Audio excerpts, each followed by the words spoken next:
দেখুন, ও আমার প্রায় সন্তানের মতো।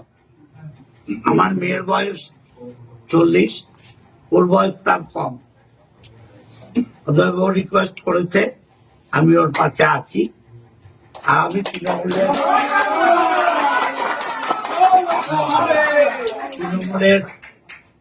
প্রার্থী জিতু মমতা ব্যানার্জি চতুর্থবারের জন্য মুখ্যমন্ত্রী হন, আমার আশা এটা, এবং সেটার জন্য যা করার করব।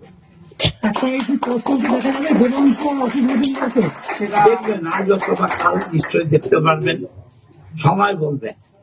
দাদা, সোশ্যাল মিডিয়ায় আপনার বিরুদ্ধে অনেক কথা দেখা হচ্ছে, আপনাদের দলের লোকেরাই লিখছেন, কি বলবেন? এই ভোটের সময় তো এটি আপনাদের দলের ক্ষতি। এরা দলের লোক বলে আমার মনে হয় না।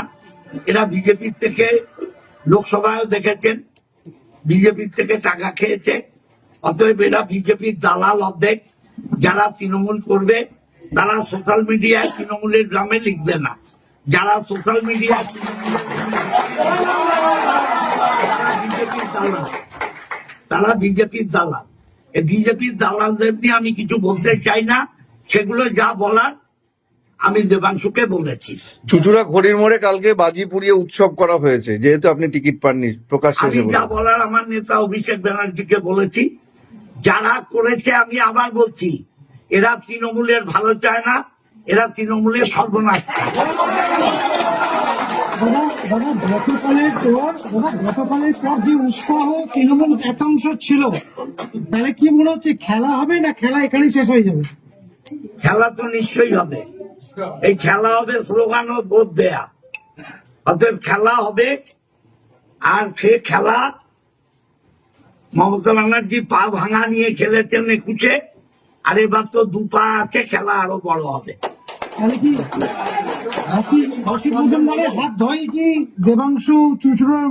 দেবাংশু একটা নাম, আর দেবাংশুর পেছনে মমতা ব্যানার্জি, অভিষেক ব্যানার্জি আছে। অসিত মজুমদার নগণ্য। অসিত মজুমদার একটা তৃণমূলের সৈনিক।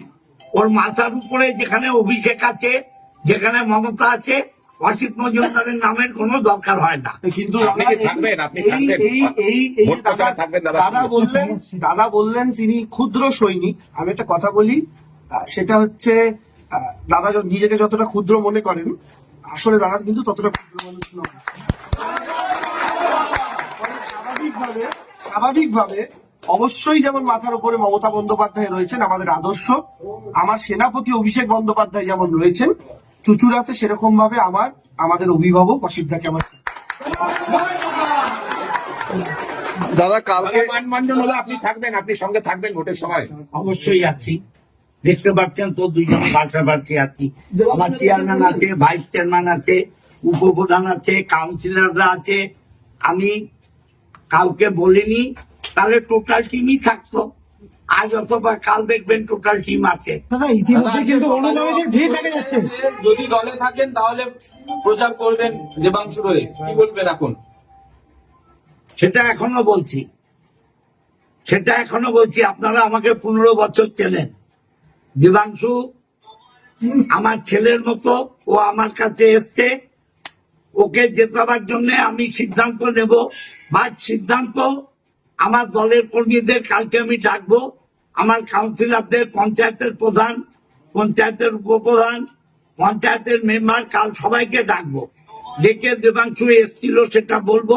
এবং নিশ্চয়ই সবাই তৃণমূলের টিকিটে জিতেছে, তারা চাইবেন তৃণমূল জিতুক। আপনি মানভঞ্জন করে আবার ফিরে এলেন দলে। আপনাকে শুধু দেবাংশু রিকোয়েস্ট না ঊর্ধ্বতন কর্তৃপক্ষেরও কোনো? দেবাংশু অনেক। দেবাংশু দলের নেতৃ পর্যায়ে পড়ে, এবং আমার বলছি তো, আমি ওকে স্নেহ করি, ভালোবাসি। আজকে অভিষেক বন্দ্যোপাধ্যায় ফোন করে কি কথা হলো, কিছু বলা যাবে? এটা আমার ঘরের কথা, আপনাদের কেন বলবো? অভিষেকের সাথে কালকে আমার কথা হয়েছে, যা হবার। সন্তানের লুকিয়ে থাকা প্রতিভাকে দিন সঠিক পথ। ড্রিমডেল স্কুলের সাথে এগিয়ে যাওয়ার শপথ। এখানে আধুনিক শিক্ষার জন্য থাকছে smart classroom, train facilities, activity based learning, abacus classes, AI ও robotics classes, well equipped labs. শিশুদের শারীরিক ও মানসিক সৃজনশীলতার জন্য থাকছে karate, indoor games, dance, yoga ও আরো অনেক কিছু। আমাদের 3টি শাখা: কল্যাণী B14/454 বুদ্ধ পার্ক, মদনপুর ইন্দিরা মোড়ের নিকট, হালিশহর সরকার বাজার মোড় বারেন্দ্র গলি। নতুন বছরে ভর্তির জন্য আজই যোগাযোগ করুন। Dreamdale school, best education, bright future.